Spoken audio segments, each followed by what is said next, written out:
Assalamualaikum warahmatullahi wabarakatuh. Kami kelompok 2 akan menjelaskan Gimnospermae. Kami beranggotakan Namira Arafriyanti, Diani Nur Hafifah, Nadine Komala Dewi, dan Fania Intan Salsabila.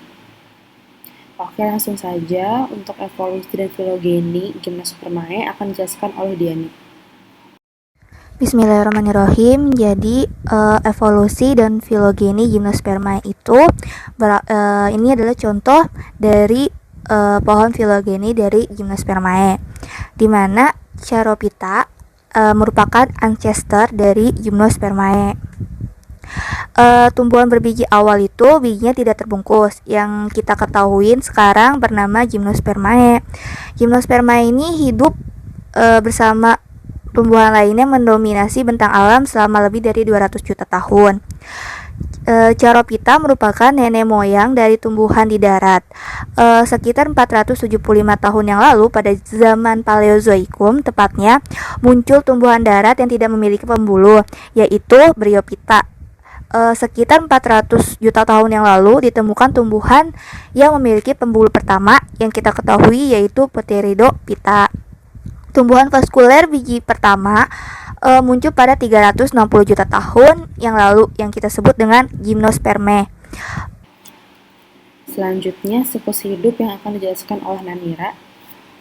Dalam siklus hidup tumbuhan Gimnospermae dibagi menjadi 2 tahapan, yaitu sporofit dan gametofit. Tahapan sporofit yaitu pada strobilus jantan terdapat sporangium atau ruang-ruang spora.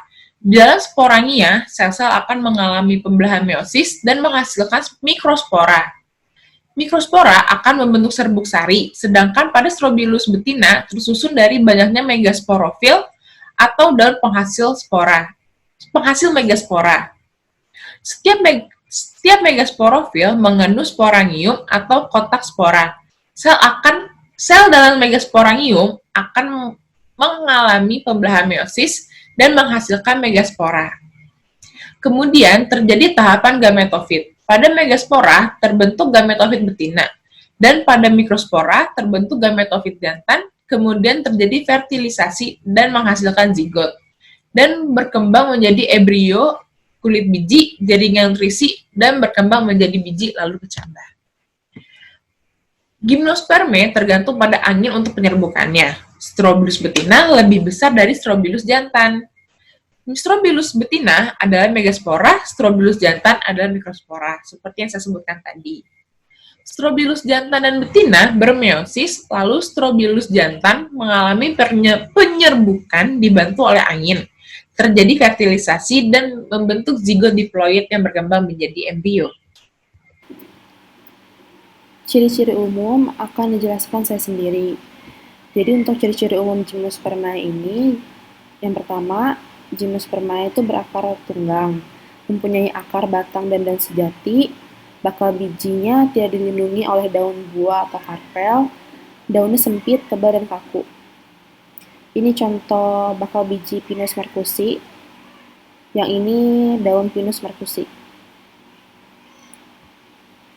Selanjutnya, tulang daunnya tidak beraneka ragam atau tidak bervariasi. Gimnospermae mempunyai jaringan pembuluh, tidak memiliki mahkota bunga dan bunga sejati. Strobilus jantan dan betinanya terpisah seperti ini. Ini bentuk strobilus jantannya, ini bentuk strobilus betinanya. Ini contohnya pada pakis haji atau Cicas rumfi. Pada produksinya terjadi pembuahan tunggal, spora berupa megaspora yang membentuk gamet dan berupa mikrospora yang menghasilkan serbuk sari. Megasporanya berupa sisik pendukung bakal biji yang terkumpul dalam bentuk strobilus berkayu, kecuali pada cicas. Ini foto megasporofil.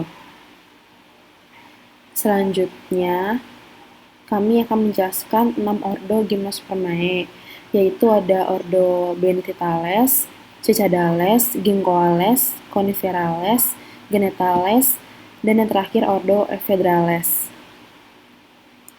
Untuk ordo Benthitales akan dijelaskan oleh Fania. Ordo yang pertama itu ordo Benthitales. Jadi ordo ini itu pertama kali muncul dan berkembang pada 252 sampai 66 juta tahun yang lalu.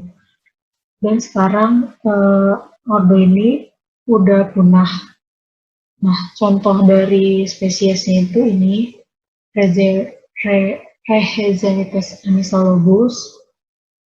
Terus struktur reproduksinya itu biseksual yang terdiri dari wadah basal yang dilekatkan pada banyak ovula bertangkai. Terus Benedictalis ini punya batang yang ramping. Ini bisa dilihat di gambarnya. Terus daun-daunnya juga kecil yang disebut katapil. Ordo selanjutnya itu ordo Cicadales.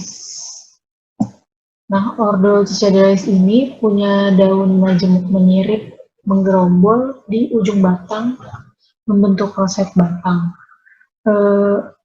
Jadi daunnya ini sering disebut paripinatus. Terus dia juga memiliki batang yang tegak, bulat, permukaannya kasar, coklat kehijauan.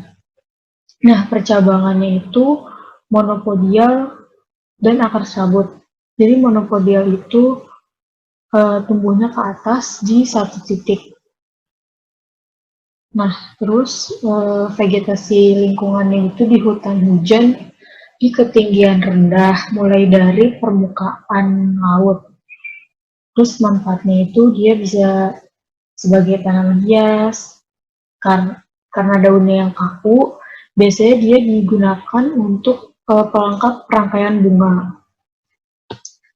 Terus memiliki alat kelamin jantan dan alat kelamin betina yang terdapat pada pohon yang berbeda. Nah, berikut gambar dari cicas rumpi. Nah, jadi cicas rumpi itu kingdomnya plantae, divisinya Cicadophyta, kelasnya Cicadopsida, ordonya Cicadales, familinya Cicadaceae, genusnya Cicas. Nah, ini salah satu contoh spesiesnya cicas rumpi, atau biasanya disebut pakis haji. Nah, itu yang tadi dibilang daunnya itu menyirip, menggerombol, majemuk. Terus ini alat kelamin jantannya, dan ini alat kelamin betina. Nah, mikrosporofil itu yang berada di jantan. Kalau megasporofilnya itu ada di betina. Jadi tanaman ini itu berumah dua. Yang tadi udah dibilang, alat kelaminnya itu terpisah. Jadi yang jantan itu yang ini, dan yang betina itu yang ini. Kemudian si jantannya ini, dia tuh menghasilkan aroma untuk narik serangga agar ke Strobilurusnya ini. Kemudian ketika serangganya udah kesini, si serangganya itu bakalan berkembang biak. Nah, selang beberapa waktu, si betinanya ini juga menghasilkan bau yang sama untuk menarik serangga yang ada di jantan ini. Setelah itu, si serangga yang ada di jantan menuju ke Strobilus betina, dan dia membawa mikrosporofil dari jantan ke Strobilus betina ini. Kemudian terjadilah polinasi di sini. Lalu ordo Ginkgoales akan dijelaskan oleh Diani. Ordo Ginkgoales, di mana memiliki ciri-ciri daun berbentuk seperti kapas dengan lebar 5 cm sampai 10 cm serta tinggi batang 30 cm. Nah, biji Ginkgoales ini terlindungi oleh lapis jaringan lunak yang dikenal dengan staput biji. Ginkgoales ini merupakan tanaman yang berasal dari Tiongkok dan dapat hidup di iklim yang sedang. Ginkgoales ini merupakan tanaman berumah dua atau dioecious. ini adalah spesies dari Ginkgo ales, yaitu Ginkgo biloba. Satu-satunya itu spesies dari Ginkgo ales yang masih ada sampai sekarang. Manfaatnya itu biji Ginkgo biloba ini dapat dimakan dan diolah menjadi obat karena dianggap berkhasiat untuk kesehatan otak, memperkuat daya ingat, dan memperlancar aliran darah. Untuk alat reproduksi Ginkgo ales ini, untuk pohon jantan itu menghasilkan kerucut serbuk sari kecil dengan sporofil. Setiapnya memiliki mikrosporangium yang tersusun secara berputar di sumbu tengah. Pohon betina ini tak menghasilkan kerucut atau cones. Dua ovul terbentuk pada ujung tangkai, dan setelah penyerbukan, satu atau keduanya berkembang menjadi biji. Nah, benihnya ini berukuran 1,5 sampai 2 cm. Ini merupakan contoh alat reproduksi dari Ginkgo ales. Ini adalah pohon jantan dan ini adalah pohon betina. Yang kita tahu tadi pohon jantan itu memiliki kon, ini konnya. Nah, sedangkan pohon betina itu tidak memiliki kon. Selanjutnya, ordo Coniferales akan dijelaskan oleh Namira. Ordo Coniferales, tanaman berupa pohon, daun berbentuk jarum, serta ada yang berumah satu atau berumah dua. Pohon pinus dan cemara banyak di pegunungan di Eropa disebut evergreen atau tetap hijau sepanjang masa. Pinus mercusi, tinggi bebas cabang bisa mencapai 10-25 meter, memiliki bentuk daun jarum dengan jumlah dua helai yang dapat bertahan lebih dari 2 tahun. Alat reproduksi Coniferales, sitkon merupakan alat kelamin betina, sementara polenkon merupakan alat kelamin jantan. Serbuk sari dari polenkon harus mencapai ovula agar terjadi pembuahan. Ordo Genetales akan dijelaskan oleh Diani. Yaitu ada ordo dari Genetales. Nah, Genetales ini memiliki ciri-ciri batang daun lurus sekitar 20 cm dan bercabang. Tanamannya berupa pohon, lalu daunnya lebar dengan pertulangan daun menyirip. Ini gambarnya adalah contoh dari spesies Genetum genemon yang kita tahu adalah melinjo.